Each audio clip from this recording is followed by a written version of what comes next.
inakuwa miezi. J'avais dit ici, si vous vous souvenez, Nilisemaka kama unakumbuka. que Dieu m'a dit, Dieu m'a parlé, Dieu m'a fait voir. Mungu aliniambia, Mungu alinionyesha Que kwamba on peut rester 2 ou 3 ou 4 ou 5 personnes ici dans cet endroit. Tunaweza kubakia wawili au watatu wanne hapa ifasi. C'était pas une prophétie. Haikukuwa unabii. Étant un serviteur de Dieu. Sa vile Dieu nous donne toujours la capacité. Mungu anatupatiaka hali de voir les choses. Ya kuona vitu. Avant que les choses puissent arriver. Mbele ya vitu vifikie. C'est ça la plus grande prophétie. La prophétie, la plus grande prophétie, comme dit la parole de Dieu. C'est la parole de Dieu. C'est pour ça que quand tu viens à l'église et que tu écoutes la parole, sache qu'à l'intérieur de la parole, Dieu est en train de te parler. Et c'est ça la prophétie. La plus grande prophétie. Et si vous vous souvenez ici, je l'ai dit, que les jours qui viennent cette année, ça risque qu'on peut rester 5 ou 3, 4 ici. Dieu m'a parlé, Dieu m'a fait voir ça. Et donc pour moi, ce n'est pas une surprise. Ce n'est pas une surprise. Et pour toi qui es ici, ce n'est pas une surprise. Parce que je t'avais déjà dit ça. Que si ça va arriver. Et ça doit s'accomplir. Car la parole de Dieu doit s'accomplir. Dieu, quand il parle, il doit suivre ce qu'il a parlé. Que la parole puisse être accomplie. Dieu m'a montré que je dois prier. Parce qu'il y avait des complications pour que la sœur Rebecca va aller montrer au monde. On a prié, mais il fallait qu'il puisse avoir une complication pour que la parole de Dieu soit complète.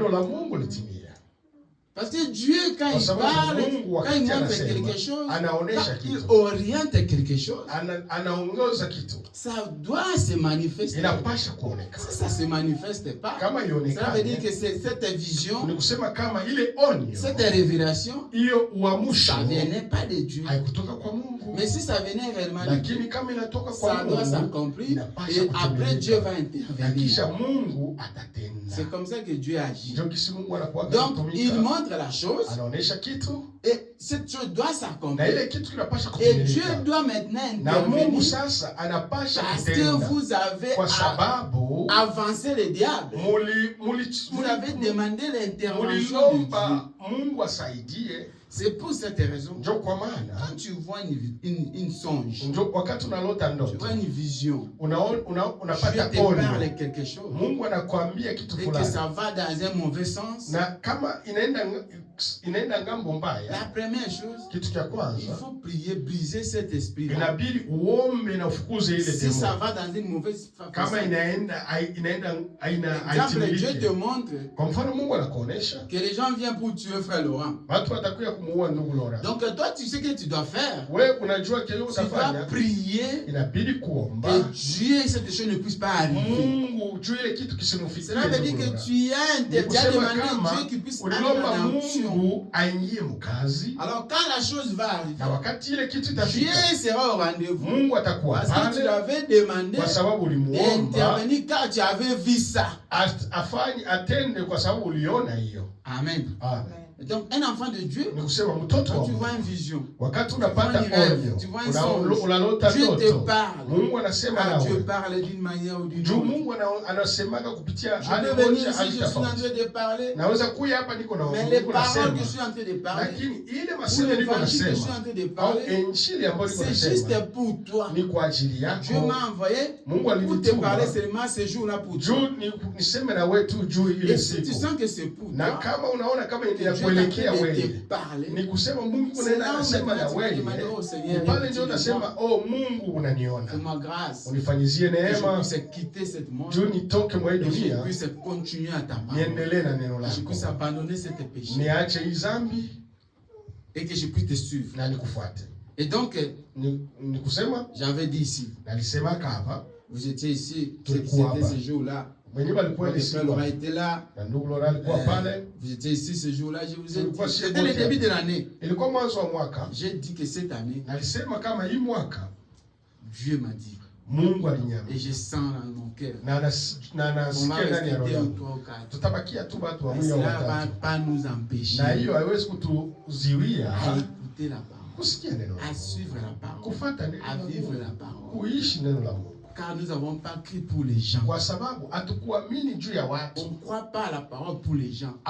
Hauamini Mungu juu ya watu. On ne suit pas Jésus pour les gens. Na hawapataki Yesu kwa ajili ya watu. C'est pour cette raison vous allez voir. Utaona. Jésus-Christ c'est Yesu Kristo wakati alikuwa hapa duniani. Les gens le suivaient avec intérêt. Ils étaient nombreux. Balikuwa mingi sana. Des millions. Milioni ya watu. Pourquoi? Parce que juu ya nini? Kwa sababu ils savaient que Jésus faisait des miracles. Kama Yesu alikuwa anafanya miujiza, alikuwa anaponesha wagonjwa, alikuwa anafukuza pepo chafu, il faisait beaucoup de choses. Alikuwa anafanya vitu vya mingi. Comme les hommes de cette monde aiment ces choses-là. Wanapenda hiyo vitu. Parce que les gens aiment beaucoup ça. Watu wa dunia wanapenda. Là-bas Jésus donne. Yesu donne l'argent, il fait les aides, il aide les gens. Et comme les gens aiment les intérêts, ils suivaient Jésus pour ça. Mais ils ne suivaient pas Jésus pour aller au ciel. Ils ne suivaient pas Jésus pour se repentir. Et Jésus avait compris. Jésus était là pour eux.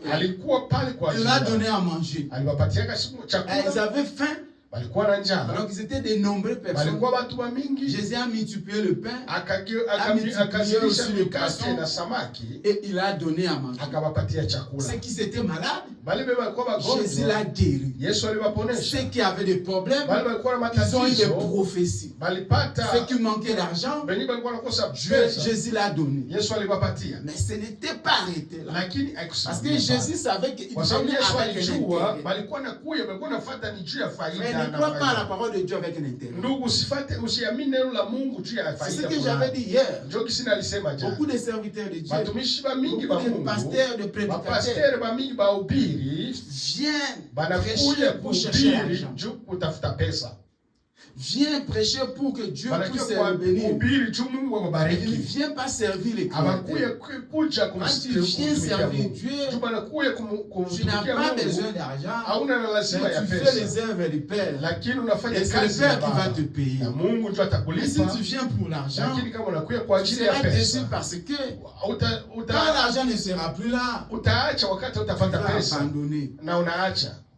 Parce que tu ne vois pas plus ton intérêt. Alors que même une seule personne qui vient, qui s'assoit là, tu dois le prêcher la parole. Parce que c'est ça le chemin que tu avais. C'est ça la responsabilité que tu as. C'est ça l'engagement que tu as. Mais beaucoup des hommes de Dieu, beaucoup de prédicateurs, ils viennent ici pour chercher l'argent. Et ils ne supportent pas là où il y a seulement 2 ou 3. Il fait seulement là où il y a des millions. Là où il y a des hommes d'affaires. Là où il y a des offrandes entre des millions de dollars. Là où les gens, là où la célébrité est. Là où les gens voient les super pasteurs, les super prédicateurs. Il est venu chercher pas sauver les gens, mais il est venu chercher la gloire.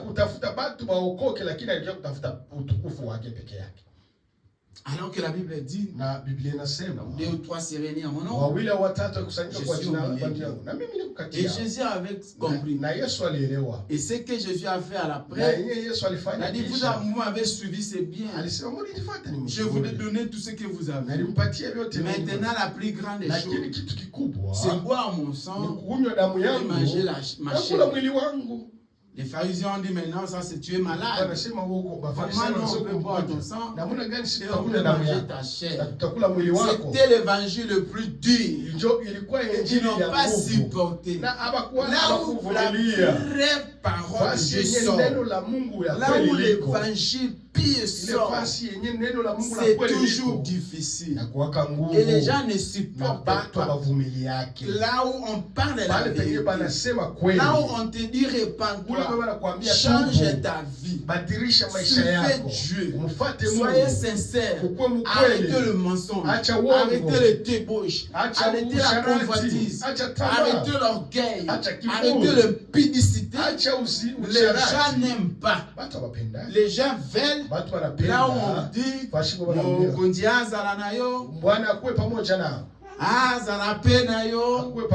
là où on les caresse, c'est là où les gens aiment. Là où on les dit que tout est permis, c'est là où les gens aiment. Mais ce n'est pas ça qui va nous amener au ciel. Nous venons dans les églises pour aller au ciel, pour abandonner les péchés, pour abandonner les choses qui ne conforment pas à la parole. Nous ne venons pas à l'église pour qu'on puisse nous caresser, pour qu'on puisse nous bercer, pour qu'on puisse venir faire ce que nous voulons. Vous allez dans les églises, vous trouvez les sœurs qui viennent à moitié nus. Tu viens celui qui, vous allez dans les églises, vous trouvez les gens, les frères qui ont avec des locks, qui ne respectent même pas la parole. Vous allez dans les églises, vous trouvez les sœurs, les frères qui vivent dans la débauche, qui sont dans la convoitise, qui font tout ce qu'ils veulent faire. Mais c'est que l'église? L'église, c'est le lieu de respect. L'église, c'est le lieu où les gens viennent pour se repentir, pour abandonner les péchés et suivre Christ. L'église n'est pas une organisation. Tout le monde veut faire ce qu'il veut. Dans l'église, c'est l'ordre. Et Jésus a compris. Il voyait les gens le suivre. Il y avait tellement de désordre. Il fallait maintenant qu'il puisse mettre l'ordre. Et quand l'ordre vient, les gens ne supportent pas. Les gens pensent que dans toutes les églises, comme ils sont habitués dans les désordres, faire ce qu'ils veulent, et qu'ils vont aussi faire comme ça avec Jésus. Jésus a compris. Jésus l'a dit. Maintenant, il faut manger ma chair et boire mon sang. Les gens n'ont pas supporté ça. C'était tellement dit. C'était le morceau tellement dit. Et ils ont fui. Là où il y a la vérité, les gens ne supportent pas. Ils vont fuir. Ils peuvent venir nombrer. Ils peuvent remplir le bas. Quand la vérité va commencer à sortir, c'est seulement le peuple qui reste. Surtout ici en Amérique. Ici, là où tout est permis, là où tout le monde veut faire ce qu'il veut, tout le monde fait l'indépendance. Il n'y a pas d'indépendance dans la parole de Dieu. Dans la parole de Dieu, c'est la soumission, c'est le respect, c'est l'obéissance, c'est la crainte, c'est la vie chrétienne. La liberté n'est pas dans l'évangile. Dans Dieu, dans Jésus, dans la parole, c'est l'obéissance, la crainte de Dieu. C'est à cela que tu vas voir la main de Dieu dans ta vie. Si tu veux la liberté, il faut aller au monde. Il faut aller là-bas, dans les églises qui caressent, qui donne tout ce que tu veux faire, tu peux le faire. Mais dans la vraie évangile, là on parle de Jésus, là on veut voir la manifestation de Dieu, là on veut vivre la parole de Dieu, là on veut rester fidèle, là on cherche la vie éternelle. Là il n'y a pas de cas, on ne caresse pas, on craint et on reste fidèle. Les gens ne supportent pas ça. Beaucoup suivaient Jésus parce que Jésus était là pour eux. Il les soutenait, il les donnait à manger, il guérisait leurs malades. Il venait avec l'intérêt. Maintenant que l'intérêt ne plus, comment il va suivre encore Jésus? C'est pour cela que l'église était réjouie. Des millions de personnes jusqu'à 11. Qui peut imaginer? Des millions jusqu'à 11. Parce qu'il n'y avait plus l'intérêt. C'est ce que nous vivons ici. Quand on était à Soled, l'église était remplie. Les gens venaient par-ci par-là parce qu'ils suivaient l'intérêt. C'est quoi l'intérêt? Vous savez que quand il y a un problème, Frère Laurent sera là, il peut le soutenir, il peut l'aider, il peut l'accompagner, il peut faire quelque chose qui peut le protéger. Il savait que quand il a un souci, il va demander l'aide et qu'on peut l'aider, on peut le soutenir. Maintenant que la chose qui suivait, ça se fait plus. Il ne voit plus l'intérêt. Comment il va venir? C'est fini. C'est pour cette raison. Je vais te dire une chose. Ne suivez pas Jésus avec un intérêt. Mais suivez Jésus pour que ta vie puisse changer. Suivez Jésus pour que tu puisses avoir la vie éternelle. Suivez Jésus pour que tu puisses avoir une meilleure vie sur la terre. La vie éternelle ne commence pas seulement au ciel. Mais la vie éternelle commence d'abord aussi sur la terre. Quand tu as une bonne vie, quand tu as une bonne foyer, quand tu as un bon comportement, quand tu as une bonne habitude, quand tu marches en la crainte de Dieu, tu commences la vie éternelle ici sur la terre. Ne suivez pas Jésus avec un intérêt, mais suivez Jésus pour avoir la vie meilleure sur la terre et au ciel aussi. Donc pour moi, ça me dit ni chaud, ça me dit ni froid, ça me change ni ma comportement. Je continuerai à servir Dieu jusqu'à la fin de ma vie si c'est terre. Même avec Dieu, on va prêcher la parole. On va écouter la parole avec onction. Parce qu'on ne vient pas ici pour quelqu'un. On ne viendra pas ici pour quelqu'un. On vient ici pour Jésus. Et on restera fidèle pour Jésus. C'est pour cette raison.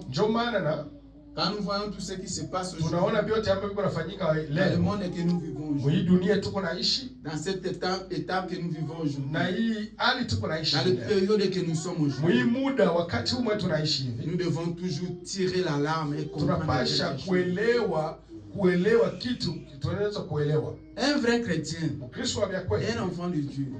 C'est pour cette raison. Je vais te dire une chose. Un enfant de Dieu, l'église, la parole de Dieu, c'est comme l'école.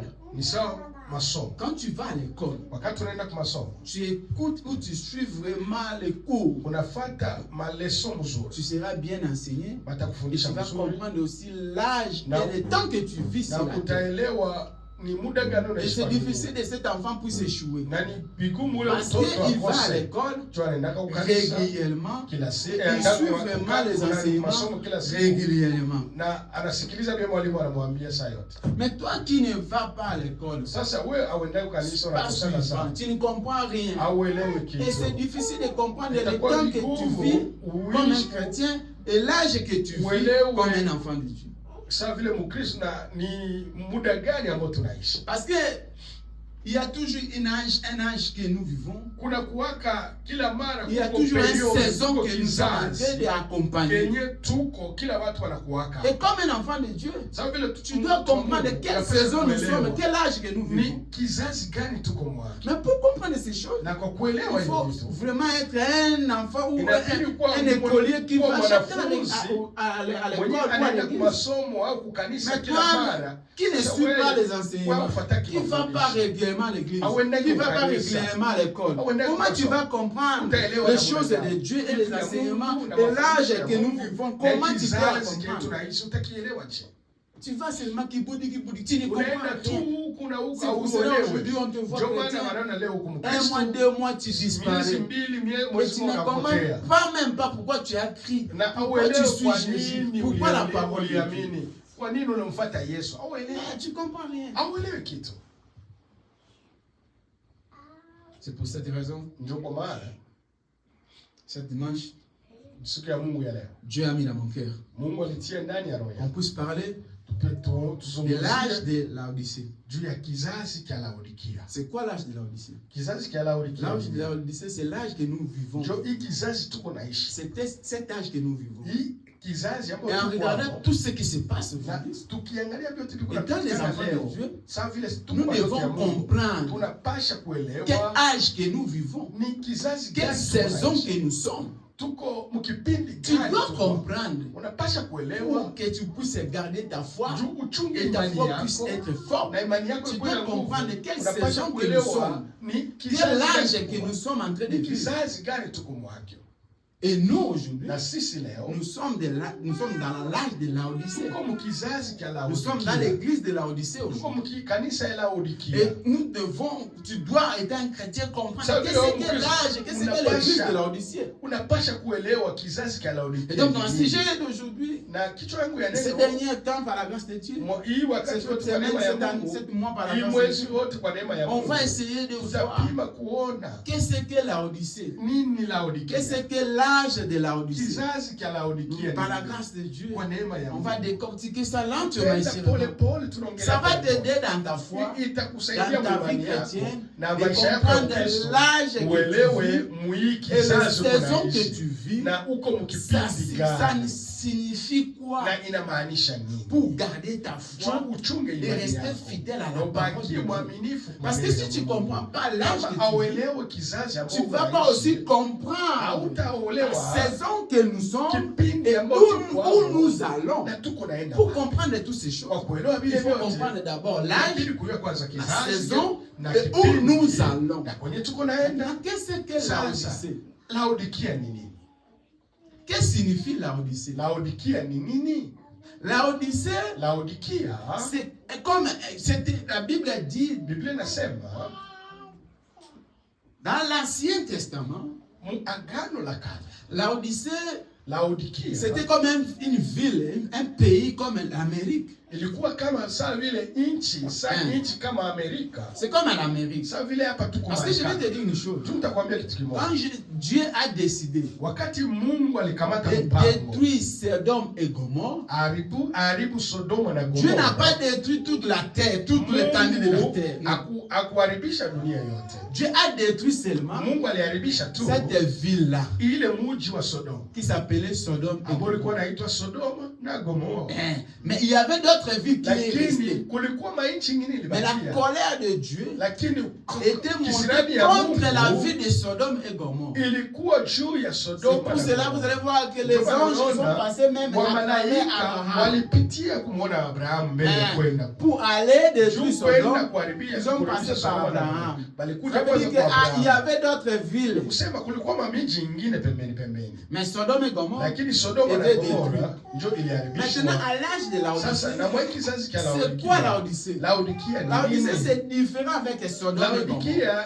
Laodicée, c'est un saison. Laodicée, c'est l'âge. C'est comme on dit, donc cette période que nous traversons. Laodicée, ce n'est pas Sodome et Gomorrhe. Laodicée, ce n'est pas une ville qui va seulement détruire et d'autres vont rester. Non, Laodicée, c'est l'étendue de la terre qui va être disparue. Et une nouvelle vie qui va venir, que la Bible nous parle de millénium. Le millénium va venir après que cette terre soit détruite. Et après 1000 ans de millénium, c'est là maintenant que nous allons traverser à l'éternité, à l'éternité. Et donc, qu'est-ce que signifie Laodicée? Laodicée, c'est, comme la Bible a dit dans l'Ancien Testament, c'est une petite ville qu'on compare avec l'âge que nous vivons aujourd'hui. Et cette petite ville avait des choses mal, noires. Et cette chose s'est passée dans la vie de Laodicée. La Bible compare que cette chose va se passer au temps de la fin que nous vivons. Les mauvaises choses vont se manifester. Comme c'était aussi au Sodome et Gomorrhe. Maintenant, c'était dans la vie de Laodicée. Et on a pris la Bible a dit que cette chose qui se passait à Laodicée, c'est les choses qui vont se répéter dans l'âge que nous vivons aujourd'hui. Et c'est ce que nous vivons aujourd'hui. Les choses mal, les choses sales, les choses qui plaît pas. Et ce sont des choses qui vont amener la colère de Dieu. Et si tu regardes dans le livre de 7 sceaux, dans le livre de 7 sceaux, dans le livre de 7 âges de l'église, dans le livre de 7 sceaux, vous allez voir que Laodicée est dans les dernières. Et Laodicée, c'est tellement noir. Il y a seulement la petite lumière. Pourquoi c'est noir? C'est noir parce que le monde de Laodicée est devenu tellement... Ça sera tellement mauvais. C'est comme ça que la Bible, la parole de Dieu dans tous les âges, vous allez voir qu'il y aura la différence. Il y a un petit blanc, il y a un petit lumière. Mais dans l'âge de Laodicée, c'est tellement noir et que la lumière est tellement petite. Donc cela veut dire que l'âge que nous vivons, c'est l'âge la plus mauvais. C'est pour cela que vous voyez tout ce qui se passe. Comment le cœur de l'homme est. Comment les gens se tuent sans remords. Comment l'amour n'existe plus. Comment la crainte de Dieu n'existe plus. Laodicée est plus que Sodome et Gomorrhe. C'est l'âge que toi tu vis aujourd'hui. Laodicée est plus que Sodome et Gomorrhe. C'est l'âge que toi et moi nous sommes en train de vivre. L'âge le plus dangereux. Et l'âge qu'il n'y aura pas la pitié de Dieu. Si nous vivons, si les gens vivent encore, parce qu'il y a encore une minorité des enfants de Dieu, la miséricorde de Dieu est encore là. C'est pour cela Laodicée est noire, mais il y a une petite lumière. Cette petite lumière, c'est toi encore qui crains Dieu. C'est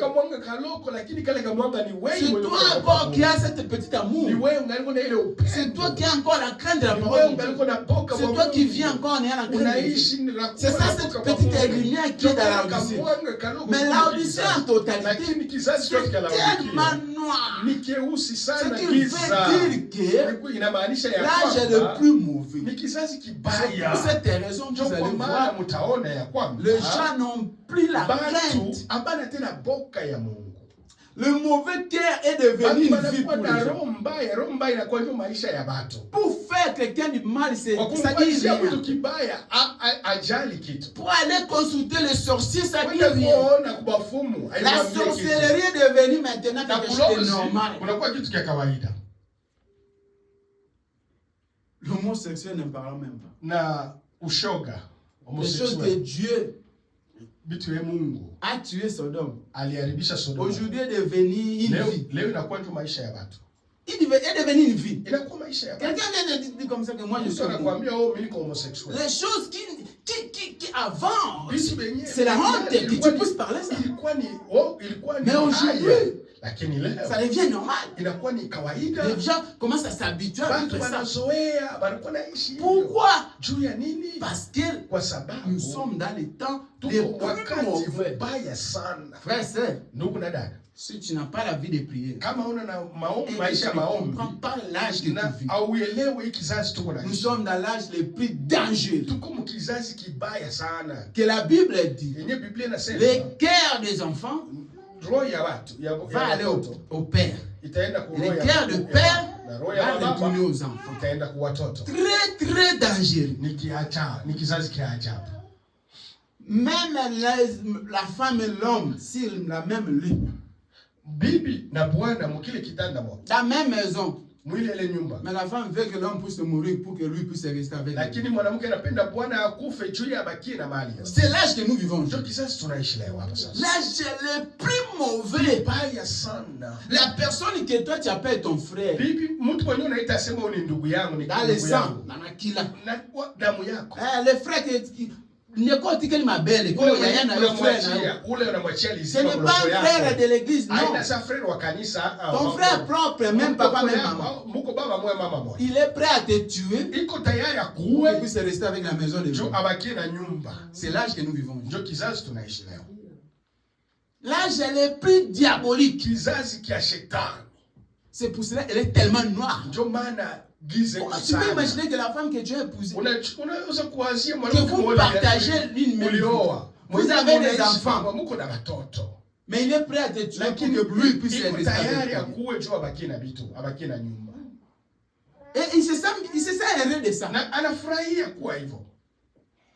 L'homme est là pour qu'il puisse aller chercher une femme qui a des moyens pour qu'il puisse le tuer, pour qu'il puisse rester. Na mwanaume naye kwenda kutafuta mwanamke mwenye iko na pesa, juu aende aishi naye kisha amuue baki na makuta yake. Si tu comprends pas la Odyssée, kama auelewi kizazi la vie chrétienne, ta foi, imani yako ne sera pas stable. Si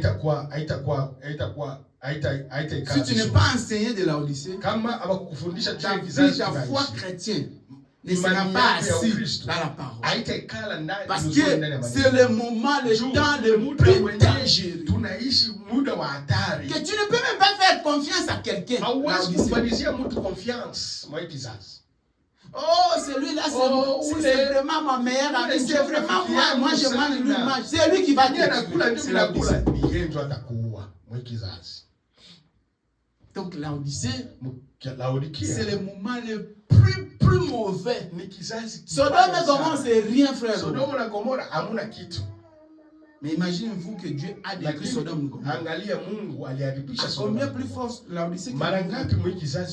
On ne peut pas parler de la Odyssée. On ne peut pas parler de la Odyssée sans toutefois savoir qui Dieu a envoyé pour venir annoncer l'évangile aux enfants de Dieu dans cet âge de la Odyssée.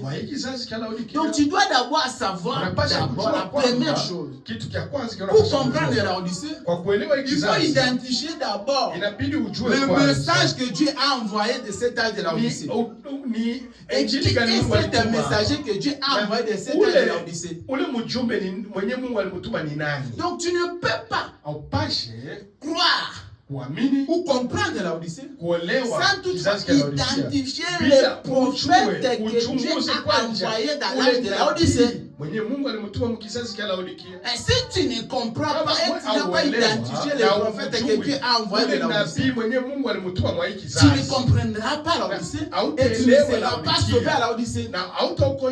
Parce que Dieu, dans chaque âge, il utilise seulement un homme pour apporter un message, pour faire sortir et sauver les gens, les enfants de Dieu.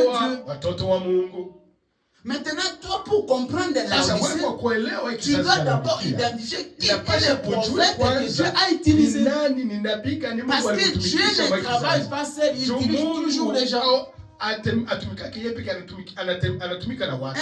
ne travaille pas seul. Il utilise toujours les gens. Et toi, comme un enfant de Dieu, tu veux comprendre l'âge de Dieu. Tu veux comprendre la Odyssée. Pour être vraiment prudent et prendre les précautions. Et se préparer. Tu dois identifier ton prophète. Et tu dois comprendre le message de cet prophète. Pour croire à cet prophète, pour que tu puisses avoir la vie éternelle. Ceux qui n'ont pas cru à Moïse, parce que Dieu avait utilisé Moïse à cet âge, ils sont restés là-bas. Et ils ont resté en désert. Ils s'étaient péris. Parce qu'ils n'ont pas cru, ils n'ont pas compris pourquoi Dieu a envoyé Moïse. Quelle était la mission et quel était l'évangile que Moïse a amené. Moïse avait venu avec l'évangile de libération. Et ceux qui n'ont pas compris à Moïse, celui qui n'a pas crié à Moïse, ils étaient péris. Tenons-nous debout. Nous allons lire la parole. L'introduction c'était un peu long. Mais il a fallu qu'on puisse parler. Moi j'aime mettre un peu les fondations pour que tu puisses comprendre. Il faut comprendre la parole de Dieu, frère. Si tu comprends la parole de Dieu, tu es la personne la plus errée. Quand les gens jouent, les gens blaguent avec leur vie, les gens prennent les choses à légère. Toi, tu vas voir qu'il est bien assis. Mais cette petite fille, bien assise dans l'évangile, il est toujours présent pour toi parce qu'il a compris. Il écoute, il suit la parole de Dieu dans les détails. Il comprend l'évangile. Et il croit, il comprend que la chose, le chemin que Jésus prend, voilà là où ça va m'amener. Lisons la parole de Dieu. Écoutez ce que la Bible dit. Ouvrez vos Bibles. Nous allons lire dans le livre de Amos. Amos 3, 6 jusqu'à verset 7. Amosi sura 3. Nabii Amosi sura 3 mstari wa 6. Écoutez ce que la Bible dit dans le livre de Amos. Amosi sura 3 mstari wa 6.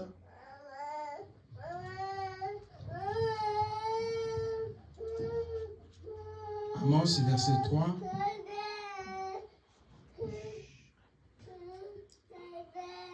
Chapitre 6 Amos. Nous allons lire un verset. Amos chapitre 3 verset 6 jusqu'à verset 7. Nous lisons Amos chapitre 3 verset 6 à 7. Écoutez ce que la Bible dit. C'est très très très important. Sonnait-on de la trompette dans une ville sans que le peuple soit dans l'épouvante? Arrivait-il un malheur dans une ville sans que l'Éternel ne soit l'auteur? Car le Seigneur, l'Éternel ne fait rien sans avoir révélé son secret à ses serviteurs, le prophète.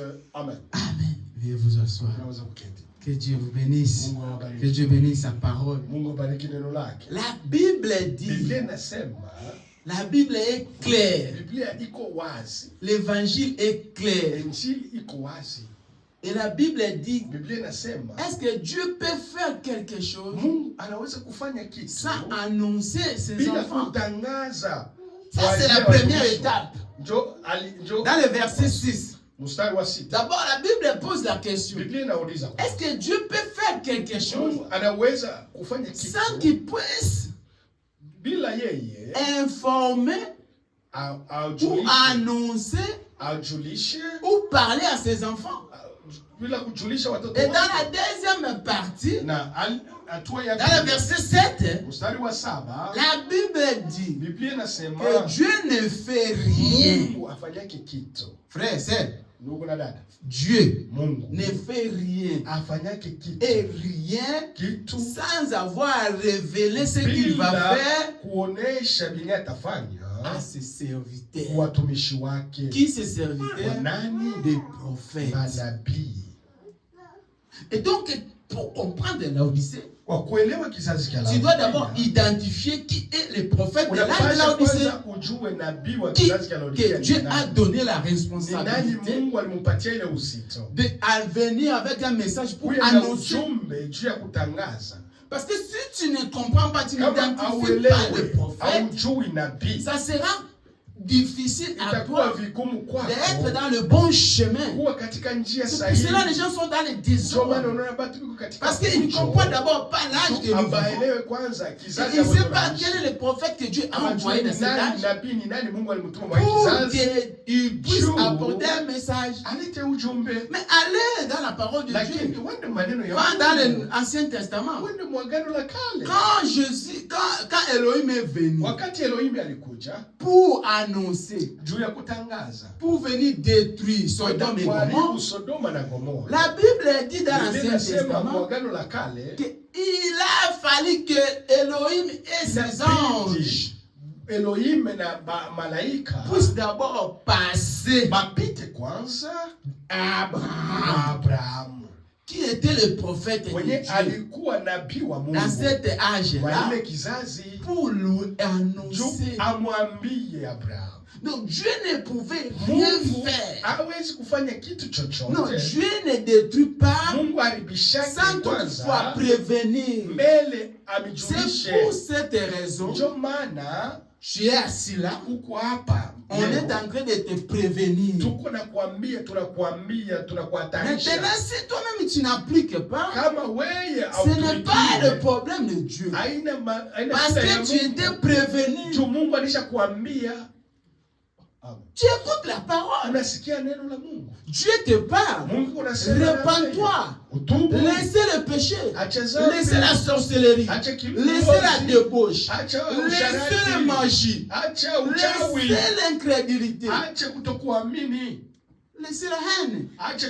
Laissez la jalousie. Tu ne veux pas laisser ça. Et quand Dieu va frapper, tu vas pleurer. Non. Non, il ne faut pas pleurer. Il ne faut pas dire que Dieu ne m'a pas dit. Dieu t'a parlé à travers la parole. C'est pour cette raison. Dans le livre d'Amos, la parole dit, Amos est en train de dire que Dieu ne fait rien. Est-ce que Père peut faire quelque chose sans toutefois prévenir? Frère et sœur, dès que tu es là, Dieu te prévoit. Chaque jour tu viens à l'église, quand tu prends ça à légèreté, tu ne veux pas appliquer la parole, tu ne veux pas te repentir. Dieu te prévient, mais tu prends ça à légèreté. Le jour où Dieu va frapper, ça sera trop tard. Parce que nous sommes dans l'âge de l'Odyssée. Nous sommes dans l'âge de l'Odyssée. L'âge le plus mauvais. Mais toi, tu prends ça à légèreté. Tu trouves ça que bon, c'est encore, c'est normal, c'est rien. On parle toujours comme ça. Merci. Sodome et Gomorrhe. C'était aussi comme ça. Ah non, il n'y a rien qui va se passer. Les femmes qui se prenaient entre elles. Les hommes qui se prenaient entre elles. La mauvaise guerre, la mauvaise foi. La haine, les gens qui se tuaient.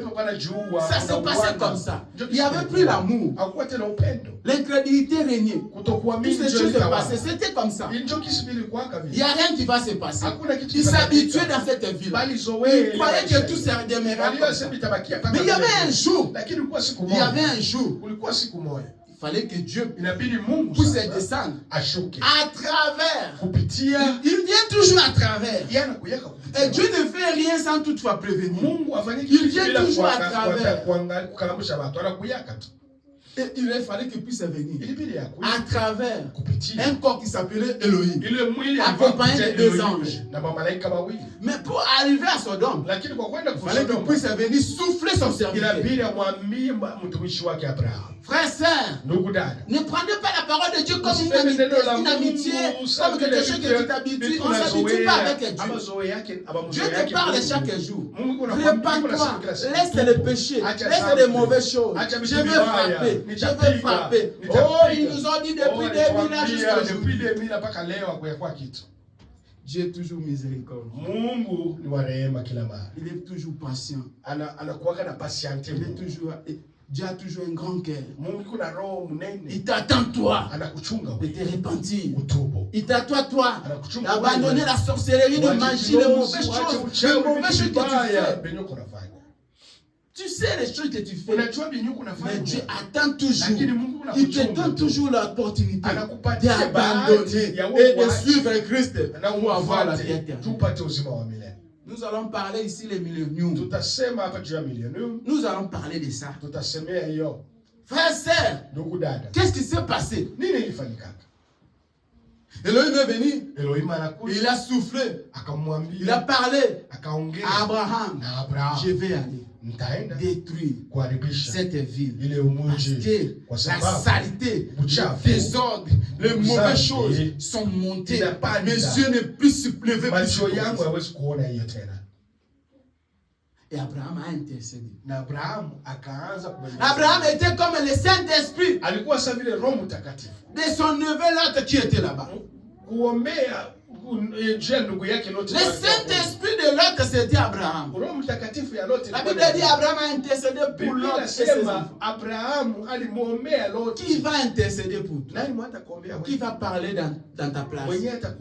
Qui va supplier Dieu dans ta place? Qui va montrer le bienfait que tu fais? Qui va montrer ton amour vers Dieu? Qui va parler dans ta place, ma sœur, mon frère? Parce qu'Abraham a intercédé pour son événement. Pour que Dieu puisse lui faire grâce. Qu'il puisse sortir. Qu'il puisse avoir la miséricorde. Qu'il puisse être sauvé. Est-ce que toi tu as le Saint-Esprit? Est-ce que toi, la vie que tu mènes là, il y a quelqu'un qui peut intercéder pour toi?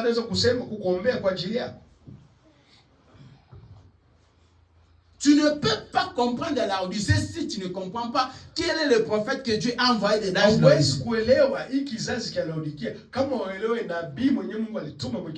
Et si vous remarquez, vous allez voir que dans toutes les âges, Dieu a envoyé toujours un prophète. Il y a deux sortes de prophètes. Il y a le prophète de l'âge et le prophète des nations. Le prophète qui nous prophétise aujourd'hui là, ils ont le don de prophétie. C'est comme moi, je veux prophétiser. Il faut faire attention. Quand tu vas le mettre, il y aura des complications. J'ai prophétisé, mais je ne suis pas un prophète de l'âge. J'ai seulement une don que Dieu m'a donné. Mais un prophète de l'âge, dans une âge, Dieu n'envoie pas de prophètes.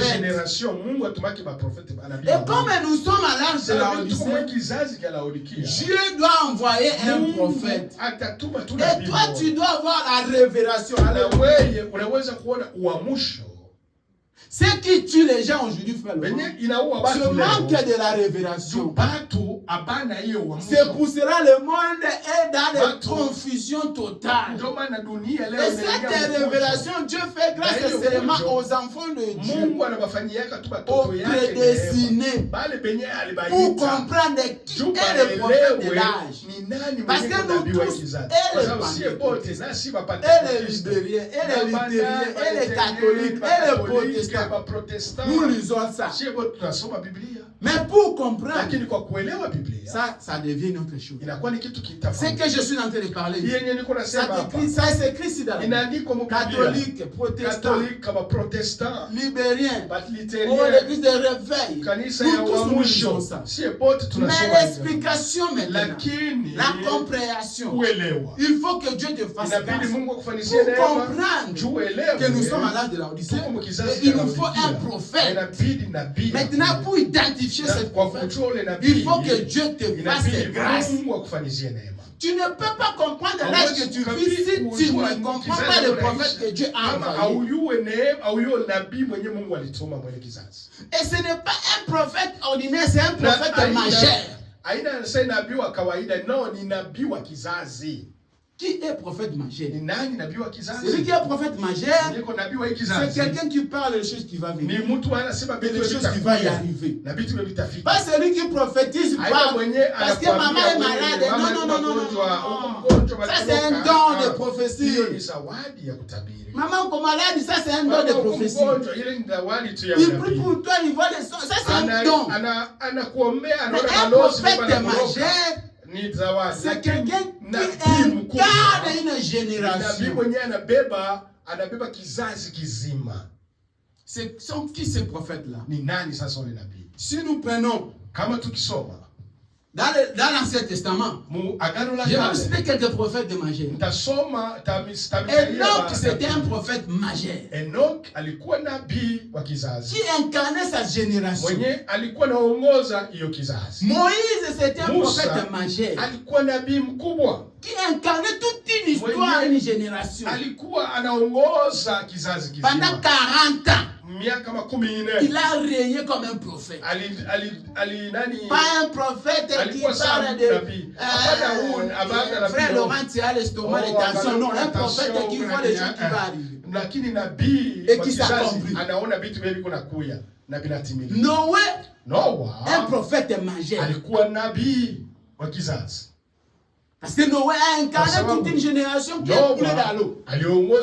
Dieu l'a essoufflé. Dieu lui a parlé. Et il a mis ça en pratique. Et il a parlé aussi. Et ça s'est accompli. Que Dieu lui a dit de construire l'arche pour sauver. Et Noé a fait. Et ceux qui ont crié à Noé, ils étaient sauvés. Frère, laisse-moi te dire, Dieu ne sauve pas les multitudes. Regardez combien de personnes qui étaient sauvées. Regardez combien de personnes qui étaient sauvées dans Sodome et Gomorrhe. Dieu ne sauve pas la multitude. Regardez combien de personnes qui ont arrivé dans la terre promise avec Moïse. Toi qui veux chercher à être là où il y a des millions, Dieu n'est pas là où il y a des millions, mais Dieu il est là où il y a la parole. C'est là où Dieu est. Dieu n'habite pas dans la multitude, mais Dieu habite dans sa parole.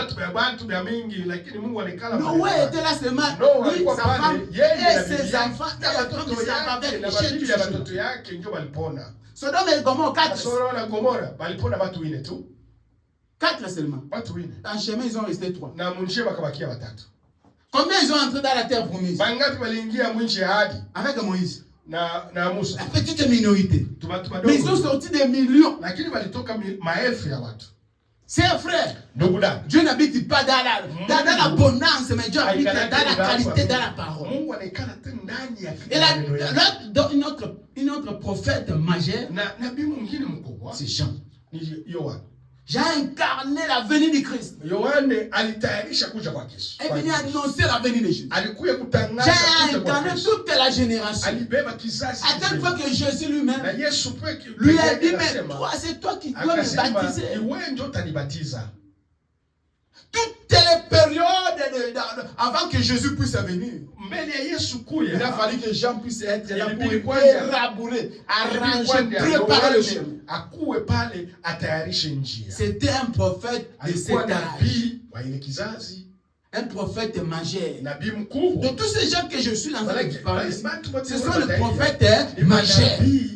Maintenant, toi et moi, quel est notre prophète de cette génération? Pas une petite prophétie, les charlatans là, non.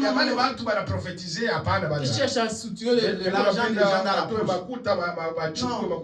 C'est pas un problème. Ça, ce sont avec des petites dons qui cherchent un peu à s'y vivre. Mais si nous parlons de prophètes majeurs, le prophète de l'âge, toi tu es qui est la personne que toi tu as identifiée? Il est ton prophète de cet âge que nous vivons. Nous avons lu, nous avons fouillé, nous avons regardé, nous avons examiné toutes les gens que Dieu a utilisés pendant au moins 50 à 60 ans aujourd'hui. Nous avons compris qu'il y a un homme que Dieu a utilisé conformément avec les Écritures, qui doit être le prophète de cet âge, le prophète majeur. Et nous avons eu la révélation. Dieu nous a ouvert les yeux et comprendre que c'est William Marion Branham. Donc nous ne pouvons pas parler de l'âge de la Odyssée sans parler des prophètes. Malachie 4. Malachie 4. 5 jusqu'à 6. Malakia sura 4 mstari wa 5 mpaka wa 6.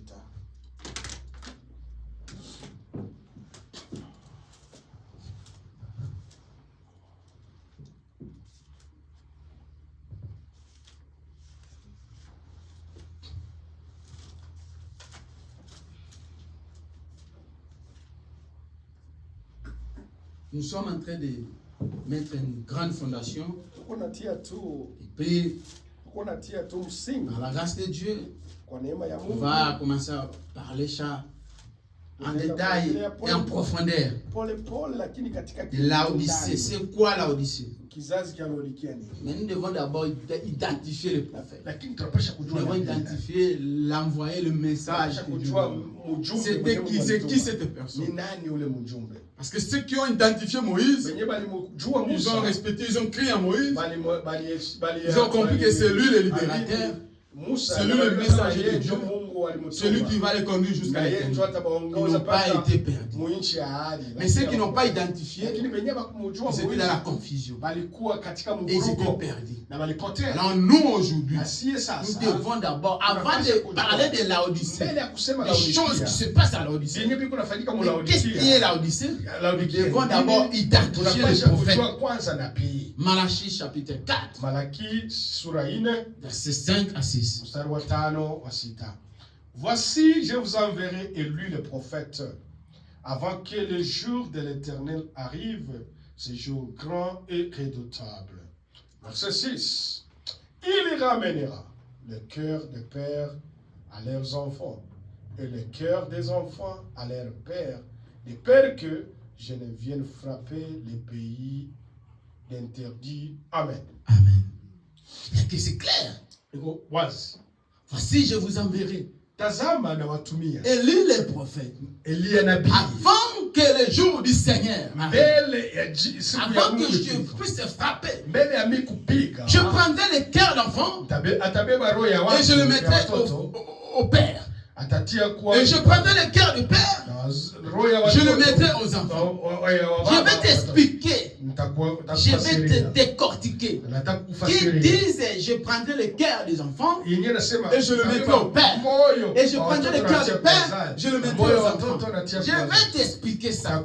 Ça signifie quoi? Parce que le problème ici aussi, dans la parole de Dieu, c'est la compréhension, c'est l'interprétation. C'est ce qui tue beaucoup des enfants de Dieu. Beaucoup ne comprennent pas, n'arrivent pas à bien comprendre la parole. Et les prédicateurs n'arrivent pas aussi à bien interpréter la parole. Quand Dieu parle comme ça, la parole est codée. Il faut maintenant l'Esprit de Dieu pour décoder la parole. C'est pour cette raison, vous voyez, quand nous venons, nous demandons l'inspiration. Seigneur, écarte-moi, que toi tu parles dans ma place. C'est ça qu'un homme de Dieu doit faire. Maintenant, comme les gens viennent prêcher avec la chair, qui ne comprennent pas la parole, qui ne demandent pas l'Esprit de Dieu, c'est difficile de décortiquer la parole. C'est difficile d'expliquer. Parce que la plus grande des choses, ce n'est pas lire. Mais c'est expliquer, interpréter ce qui est écrit. Pour qu'un enfant de Dieu qui est assis puisse comprendre ça facilement.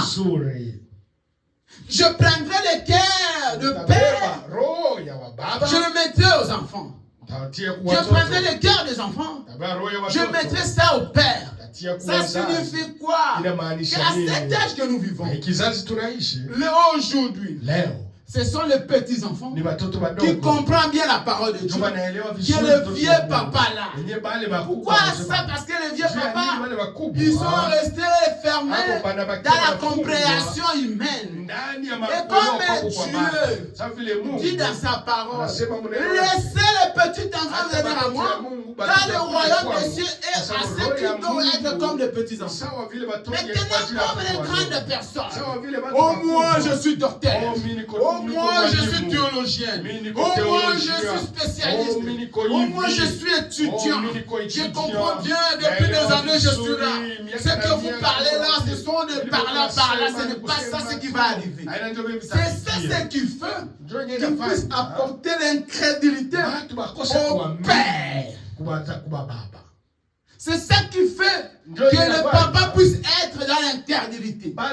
Et cette incrédulité permet de ne pas croire à la parole, de ne pas comprendre le prophète que Dieu a envoyé, de ne pas comprendre qui est venu avec le message. Parce qu'elle est seulement serrée de ce qu'il a sa compréhension. Maintenant, les enfants, tu viens de naître, Dieu le fait grâce, l'ouvre les yeux, de comprendre quel âge que tu es, Il te faut un prophète. Et voilà cette personne que j'ai envoyée pour qu'il puisse venir te parler. C'est ça ce que la Bible dit. Tu vas prendre les cœurs des enfants et tu vas mettre ça au Père. Il va prendre les cœurs de Père, il va mettre ça aux enfants. Dans d'autres termes, Dieu va ouvrir les yeux des enfants pour comprendre que dans chaque âge, Dieu peut envoyer un prophète. Mais le papa, Dieu va fermer les cœurs. Dieu ne donnera pas la révélation, l'inspiration de comprendre qu'il n'y a que Dieu qui envoie un prophète pour venir sauver. C'est pour cela aujourd'hui, il y a l'incrédulité. Les gens, les vieux papas là, ce sont les incrédules. Ils ne croient pas. Tu peux venir avec toutes les citations, toute la Bible. C'est difficile pour lui de croire. Pourquoi? Parce que lui, il est resté avec sa philosophie, avec cette compréhension. Il ne veut pas évoluer, il ne veut pas comprendre. Il ne veut pas entrer en profondeur. Il ne veut pas avoir la grâce de Dieu pour comprendre que Dieu ne fait rien sans toutefois parler aux serviteurs des prophètes. Lui, pour lui, les prophètes, ce sont ceux que je viens de vous citer ici. Ce qui s'était passé, ce qui était déjà passé. Pour lui, c'est les prophètes. Mais Dieu ne peut pas ressusciter à mort dans cet âge de la Odyssée une autre prophète, une autre personne pour qu'il puisse l'utiliser dans cet âge de la Odyssée. Pour lui, c'est impossible. C'est ce que la Bible dit ici, que les cœurs de père seront aux enfants, les cœurs des enfants seront aux pères. Si tu ne comprends pas, si Dieu ne te révèle pas, si Dieu ne te fait pas grâce, tu ne peux pas comprendre. Tu resteras dans le corps humain et tu seras incrédule. Parce que tu vas regarder que c'est un homme, c'est Laura, c'est un pécheur. Comment il peut être un prophète de l'âge? Mais laisse-moi aussi te dire, Moïse aussi était aussi un homme, était aussi un pécheur. Elle a commis aussi des erreurs. Oh. Noé. C'était aussi un homme. Combien de péchés Noé a fait? Mais tu crois à Noé? Tu crois à Moïse? Tu crois à Jean? Mais tu ne veux pas croire. Branham. Parce que tu dis que non, c'est impossible. Parce que c'est ceux qui ont te parlé là. C'était écrit, c'est son histoire. Mais tu ne peux pas croire la physique, la réalité. Celui qui est en face de toi, tu ne peux pas le croire. C'est ça l'être humain. C'est ça la difficulté. C'est ça le problème. Et ça pour comprendre, il faut que Dieu puisse te lever la voile qui te voile. Si Dieu ne t'enlève pas la voile, tu ne peux pas comprendre. Pour comprendre que Dieu travaille toujours avec les prophètes, et à cet âge, Dieu nous a envoyé un prophète qui est venu avec un message précis pour sauver et pour nous amener au ciel. Si Dieu ne t'enlève pas cette voile, tu ne vas pas croire. Parce que tu seras seulement dans les détails. Tu seras seulement que c'est un homme, c'est un pécheur. Il a fait ça, il a fait ça. Oh oui, c'est un homme, c'est un pécheur. Parce que tous ceux qui sont écrits dans la Bible, ce sont des hommes, ce sont des pécheurs. Il n'y a pas un Dieu, il n'y a pas un Jésus parmi tous les prophètes depuis Abraham, Noé, Jean, Enoch, tous ces prophètes majeurs là, il n'y a pas un prophète là-bas qui est Jésus. Non, ce sont les êtres humains, les pécheurs qui ont commis des erreurs. Mais Dieu l'a fait grâce parce qu'ils avaient une alliance avec Dieu. Et à travers eux, que ces générations ont eu la grâce d'être sauvées. Et donc, dans cet âge aussi, il a fallu aussi Dieu puisse choisir quelqu'un. Dieu ne choisit pas deux personnes à la fois. Il ne travaille pas avec deux personnes à la fois. Ça va faire un accident, ça va faire des intercès. Dieu utilise seulement une personne à un âge, à une génération. Pour un service, pour une mission. Donc, nous devons d'abord identifier les prophètes. Après que nous allons entrer maintenant de comprendre quel âge, quelle génération nous sommes en train de vivre. Et quelles sont les choses qui se passent, qui vont passer selon la parole de Dieu. Nous allons terminer en lisant cette écriture. Il y a beaucoup que j'avais prévu aujourd'hui. Mais à cause du temps, on va parler les jours qui viennent. Nous allons parler de cet âge de la Odyssée. Nous allons aussi parler des milléniums. Est-ce qu'il y a un millénium? Est-ce que c'est prévu un millénium? Est-ce qu'il y aura la fin de cette monde? Est-ce qu'il y a l'éternité? On va parler, on va voir si ça s'est écrit dans la Bible. Oui ou non? Parce que tu dois comprendre là où tu vas. Tu ne peux pas rester dans l'ignorance. Il faut comprendre là où tu vas. Quand tu comprends là où tu vas, tu seras ferme à la foi. Tu seras digne à la parole. Tu seras combattant. Tu vas combattre jusqu'au bout.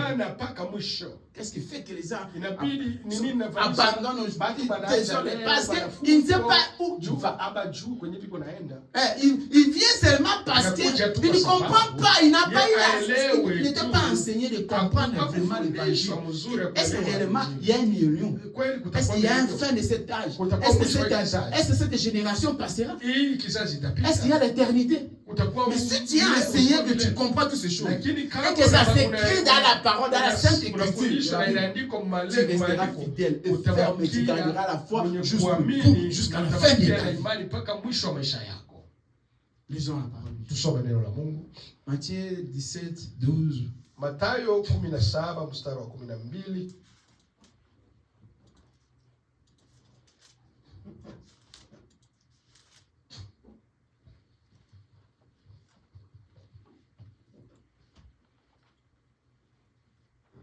Matthieu 17, 12, 14.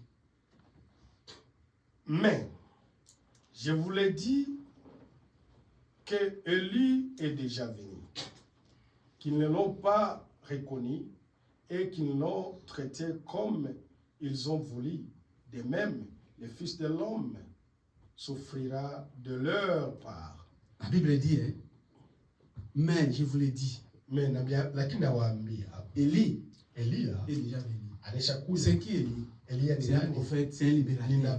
C'est quelqu'un que Dieu envoie pour venir annoncer et parler aux enfants de Dieu.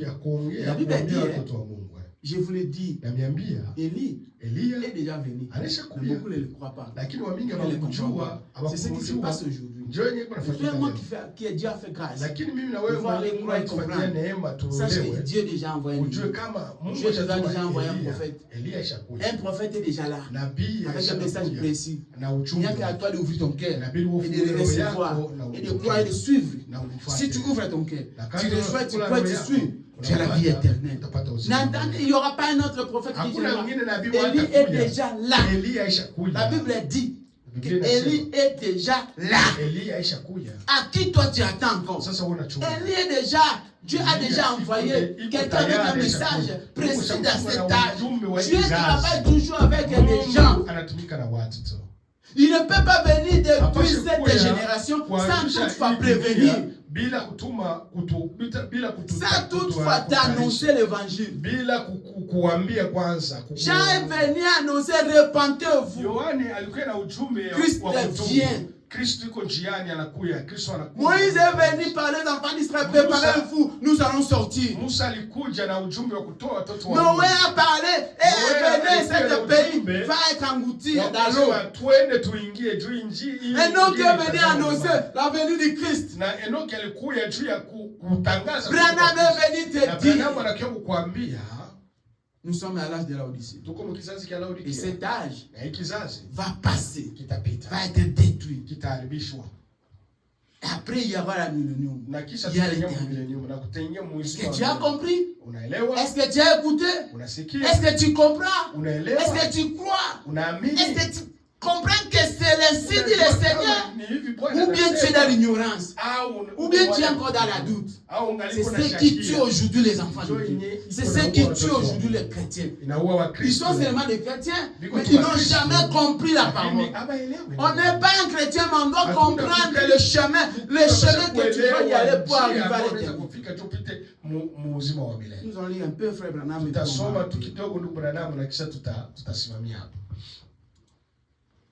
Écoutez Frère Branham dans les brochures, l'âge de l'église de la Odyssée, prêché en 1960. Kizazi cha kanisa ya Laodikia, ukurasa wake 16. Il viendra à la fin de l'âge, comme les autres, selon ce que nous montrons la Bible. C'est ce que nous montre la Bible. Frère Branham dit que un prophète, un Élie, il vient toujours à la fin. Et maintenant, est-ce que nous sommes à la fin? Si nous sommes à la fin, ça veut dire qu'il y a déjà un prophète qui est venu pour venir annoncer. Parce que Dieu ne peut pas détruire sans toutefois prévenir. Comme la Bible est en train de dire. Et comme Dieu doit annoncer, doit nous prévenir, et il nous prévient toujours à travers un prophète. C'est pour cela que nous vivons de l'ambition. Il ne peut pas être détruit s'il y avait pas un prophète. Il a fallu qu'il y ait un message qui se venir pour redresser, mettre les choses dans les chemins. Comme Moïse, comme Enoch, comme Jean, comme Noé ont fait. Et frère Branham a dit qu'il est déjà. Continuez frère. Il est dans quel âge? Dans l'âge de la Odyssée. Et frère Branham a dit il est déjà dans cet âge de la Odyssée. Il viendra à la fin de l'âge, pas au début, mais à la fin. Il vient toujours à la fin. Pour parler, pour énoncer, pour préparer, pour te donner la foi, pour te faire comprendre la parole. Parce que l'ange vient toujours pour réprimander. L'ange vient toujours pour parler, pour tailler. Quand on dit le réprimander, c'est te prévenir, te tailler. Laissez le péché, laissez la sorcellerie, la mauvaise foi, la mauvaise cœur, la mauvaise... Tout, il vient te réprimander. Sortez de ces choses-là. Et arrange ta vie. C'est ça le travail d'un prophète. Les gens, à cause de ce qu'ils ont fait, écrivent ces choses à l'âge de l'église de la Odyssée. Dans cet âge. Vous voyez? Et cet âge, la Odyssée. Si tu vas dans le 7 jours, vous allez trouver la Odyssée et la dernière âge. Et c'est ce que nous sommes. Après cet âge, il n'y en a plus d'autre. Que personne ne te trompe, mon frère. Après cet âge, il n'y aura pas une autre. Le frère Branham dit, il ne vient pas de Dieu, il vient à la fin. Et nous sommes à la fin de l'âge. Quel âge? La Odyssée. Et il est déjà venu. Les prophètes. Pour annoncer. Je ne viens pas ici pour te parler des histoires. Je te parle des choses vraies. Si tu crois, tu mets ça en pratique, tu seras sauvé. Continue, frère. Écris ces choses à l'âge de l'église de Smyrne. Vous voyez, chaque messager est adressé à l'ange à la fin de l'âge. Chaque messager. Chaque messager à la fin d'un âge, Dieu envoie un messager pour venir annoncer un message.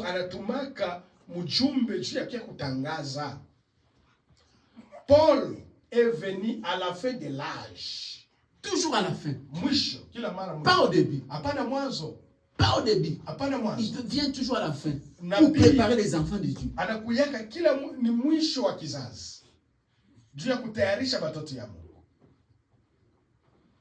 Continue, frère. Ainsi de suite. Toujours à la fin de l'âge. À la fin. L'achèvement s'est fait à la fin de l'âge.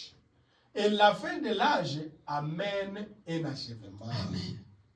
Continue. Vous voyez, à l'ange, il leur dit ce qu'il en a été.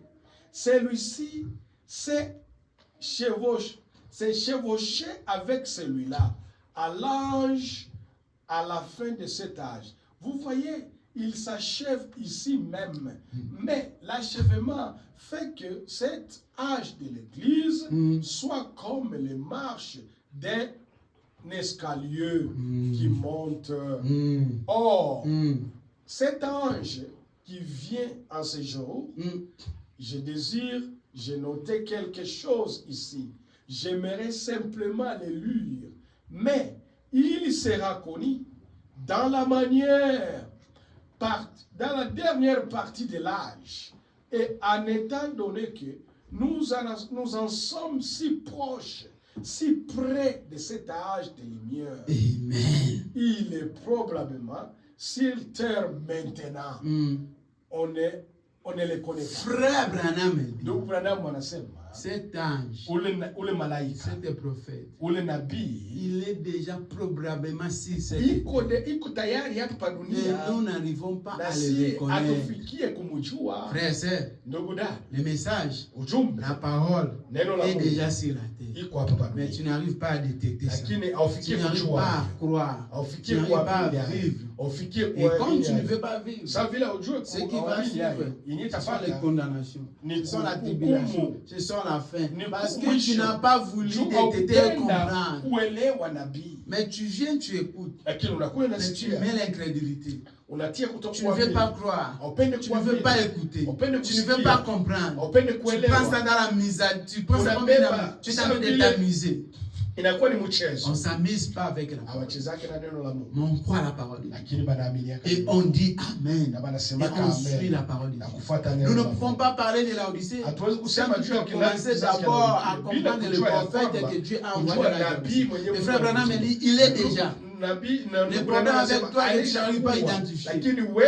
Ma soeur, mon frère, Dieu fait grâce à celui qui fait. La Bible dit, dans le livre de Malachie 4, verset 6, la Bible dit, prendra les cœurs du père, il va mettre son enfant. Prendra les cœurs des enfants, il va mettre son père. Les pères aujourd'hui, les parents, ce sont les gens incrédules qui ne veulent pas croire qu'à cet âge que nous vivons, Dieu a envoyé quelqu'un qui est comme la lumière. Ma sœur, mon frère, tout ce que toi tu crois, ce sont les gens aussi qui étaient pécheurs. Ce sont les êtres humains. Dieu n'a jamais utilisé un extraterrestre pour sauver, ni un ange. Dieu n'a jamais utilisé un ange pour venir sauver. Preuve année, il pouvait envoyer les anges. Il va Abraham, mais il est descendu lui-même. Il a apporté le corps qui était Elohim. Mais il pouvait seulement envoyer les anges. Aller parler à Abraham. Non, il a fallu que lui-même puisse venir à travers un corps qui s'appelle Elohim. Dieu utilise toujours des hommes. Et pour sauver quelqu'un, Dieu utilise toujours un homme. Un homme, un pécheur. Ce n'est pas un extraterrestre. Ce n'est pas un ange qui va venir. Et donc tu dois identifier, tu dois comprendre que le salut aujourd'hui, c'est à travers le message que Dieu nous a envoyé. Et ce message ne peut pas venir se prêcher elle-même. Dieu doit utiliser un homme. Ma soeur, mon frère, tu veux aller au ciel, il faut identifier qui Dieu a envoyé dans cet âge. C'est ça qui va te sauver. Que Dieu vous bénisse. Aujourd'hui, on s'arrête là. Le jour qui vient, on va maintenant parler de ce qu'est l'Odyssée. C'est quoi l'Odyssée? Qu'est-ce qui se passe à l'Odyssée? Qu'est-ce qui est l'Odyssée? Qu'est-ce qui va arriver à l'Odyssée? Quelles sont les choses qui vont se manifester? C'est quoi les choses qui est dans l'intérieur de l'Odyssée? Et puis, est-ce qu'après l'Odyssée, il y a la millénium? C'est quoi le millénium? C'est l'éternité. Après le millénium, après 1000 ans, le millénium, il y aura l'éternité. Nous allons y parler par la grâce de Dieu. Que Dieu vous bénisse. Ils avons donné un cantique. Nous allons chanter. Nous allons demander à Dieu de nous ouvrir les yeux. de comprendre qu'il travaille toujours avec des hommes. Il a l'âge que nous sommes, l'âge de la fin. Il y a déjà un prophète. Et c'est qui c'est le prophète? Et quel est le message que Dieu a envoyé dans cette prophète? Est-ce que moi je crois à cette prophète? Et je crois à ce message-là? Et je crois le message que Dieu a mis à lui? Parce que ce n'est pas seulement croire au prophète, il faut croire au message que Dieu a mis dans cette prophète pour être sauvé. Mungu alituma juu okolewe.